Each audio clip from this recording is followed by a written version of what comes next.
Let's do it. Let's start with that. How was the last game? It was amazing. The crowd was great. It was a big home run by Springer, and the place just went off crazy.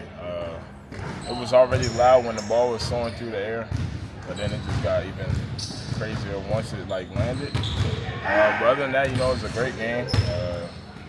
Great for the city of Toronto, great for Canada. It was an amazing thing to watch. Did you get caught up I watched history though. Did you get caught up in any of the craziness after the game, like on the streets for traffic? Yeah, I got caught in the traffic for sure. It took me like an hour to get to where I was going. So I got stuck a little bit, but it's worth it. Seeing the excitement, the buzz in the city right now, get you thinking a little bit about what this could look like in a few months from now if you guys are able to go on a run? I think we already know how this place is when it's winning. The city's excited, the country's excited. It's just gonna get even wild. I'm ready for that to happen. Ready to make it happen. You had a great game against Brooklyn in the last preseason game. What did you feel like was working really well for you in that game, as compared to the other previous preseason games? First off, I would say my body felt great going into the game. Things felt a lot better, but just being aggressive, going towards the rim. I was in attack mode, finding mismatches. Great play calling from coach. My teammates found me. Overall, just being aggressive, put more force at the rim. Is the knee going to be like a thing you have to manage throughout the season, or is it more temporary at the moment? It's just about how my body feels. To be honest. My body feels great. Trick your mind into those certain things like that. I don't really I try to take my mind off how my body feels and trick my mind into a certain mindset that no matter how I feel, I want to go out there and perform, play great. I don't really worry about how I feel, but I try to trick my mind to every day. My body feels great. I feel ready to go. I'm ready to play. It's just like a thing that I've been working on.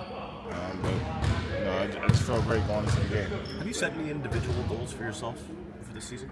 Individual goals? Yeah. Of course. I want to achieve it all. Get to the playoffs. But I want to lead this group again now. I want to, everything you think I want to do, that's what I want to do. I said it before. If you go back to my streams, that's what I want to achieve. I don't got to say right now, but I want everything. Now that you have preseason to see Brandon on the court, what's the thing that you've learned about him that you didn't necessarily know about him until you played with him, I guess? What you say it again? What's something you learned about Brandon since you've shared the court with him that you didn't know before playing with him? Oh, I think one thing that I really take away from this game that I watch, and I want to add that into my game, is his footwork. His footwork is amazing. Catching the ball and how he sets up and get into his moves is something that I just watch all the time. Something that I want to work with him with, so he can teach me as well. Is it something like getting better at footwork? Is that something that's just like repetition over the year? Is it like something conscious you have to work on? Well, if you just see his setup and how he gets into his moves, I think that just makes that little difference of how he gets into his shot making. So the way he sets up his players, catching the ball, pivots, reverse pivots, and then how quick it is. It's all about his setups. It just gets him into his shot. It makes things look smooth. It just gets him into his rhythm, I feel like. Obviously, defense is such a big part of what Darko wants to do. It's such a big part of your game. After a game, when you sit down either that evening or the morning after, what are you looking for that kind of lets you know if that was a good defensive game for the team? Are you looking at forced turnovers? Are you looking at the amount of points you allowed? Or is it just kind of feel and watching the tape? I think it's a bunch of things, but, really just how our basics, the things that we work on every single day, how are we getting better at those things? It's like simple things about how we're ball pressuring, side out of bounds, how can we be better? Some little situations on the game, how can we help each other out on defense? Those little things, it all adds up at the end of the game. We all have different perspectives of things, but, we all put our input on, and everybody's going to feel a certain different way. We're all different. This team has to play very intelligently as a group. Play smart, read and react, and not a lot of plays called. Where does that come from, that group intelligence you need? I just think that's the game of basketball. You know, you find stuff out. Some stuff works different, different times, different situations in the game. Depends on who's out there on the floor. You know, and then also we've been playing with each other for a long time, getting a lot of practice in. You just got to try to get a feel for the group, a feel for each other, a feel for different groups. You get out there, maybe at the start of the game, it's a different feel from when you get out there with the second group. So, you know, you just got to fill out the game. When you go into a game, what are you looking for? What am I looking for? Yeah. I'm looking to make an impact right away. No matter if I'm on the ball, off the ball, I'm trying to make an impact. You know, that's how I get myself going, trying to make an impact defensively. That's where my mindset starts. You see when I'm being super aggressive, I'm attacking the ball, I'm getting steals, running. You know, I'm being real active in the game. Thank you. Thanks. Did you get to watch the game after your game prep yesterday? Yeah, very exciting game. We were scared for a moment there with the score and everything, but what a comeback. And a couple of players that went last night to see the game, they were saying that energy was amazing, so it was a big night for Toronto. I guess this is different sports, but like one of the qualities for the Blue Jays all year is like they were able to make comebacks. A lot of times they're losing like they were last night, they still come back. What does a team need, like even not necessarily in terms of skill set, but in terms of mentality, to always come back and never sort of give up on games? That's something that we always talk about. It's in our first meeting this year, we talk about 0-0 mentality. You know, that every quarter, every game, every possession, we got to have zero mentality. If you're up 20 points, we got to have 0-0 mentality and take care of the next possession, offensive and defensive. Just being present in the moment, not thinking what just happened or what might happen, but really being where your shoes are, being where your feet are, and really focused on that. I know a coach's job is never done just because the season's there, but how happy are you? How prepared do you think this team is to start, the real games, the regular season tomorrow, maybe in comparison to your first couple years on the job? Yeah, we did a lot of work over the course of summer. We did a lot of work during the training camp. There's a lot of stuff that we were able to put in. Now we got to work a lot on our execution and details and all of that. It's going to be a journey. It's going to be a process. The season starts now, so every game is going to be an opportunity for us to evaluate and see where we're at and then how we can continue to grow. So that has to be our mentality whole year. Obviously, sorry, go ahead. I was just because of the way regular seasons are now, how grinding they are, and there's not a lot of practice time. Is a lot of the work and all that preparation kind of done leading up to this point in training camp, in the summer you talked about more so than in the year? Not necessarily, because games are practice in itself, right. And the talent level of players in the NBA is such that those guys are learning so much on the fly. They can learn so much off of film. It's not necessarily getting all of those reps in the practice and workouts. It's like getting those reps in the game. And now we're facing competition and the best teams in the world, and that Aaron Sharper's Iron, and that's going to really help us this year. Obviously, you really emphasize defense, and when you look at kind of the year as a whole, have you guys set any benchmarks in terms of like where you want to be defensively, defensive rating, number of turnovers, holding teams to a certain amount of points? Like, is there something specific that you guys have really kind of said, like, this is what we want our defense to do?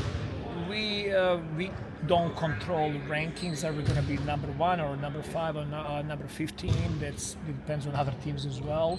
But we definitely have some benchmarks for us, like how disruptive we want to be, what it looks like. We have several things that in our defensive pillars that we're always looking at and go back to. How hard is threading the needle of ball pressure? Because I know a lot of teams do it now too, but like pressuring the ball, not being over-aggressive and leaving yourself exposed, like pressuring versus gambling, how thin is that line between the two things? It's a thin line.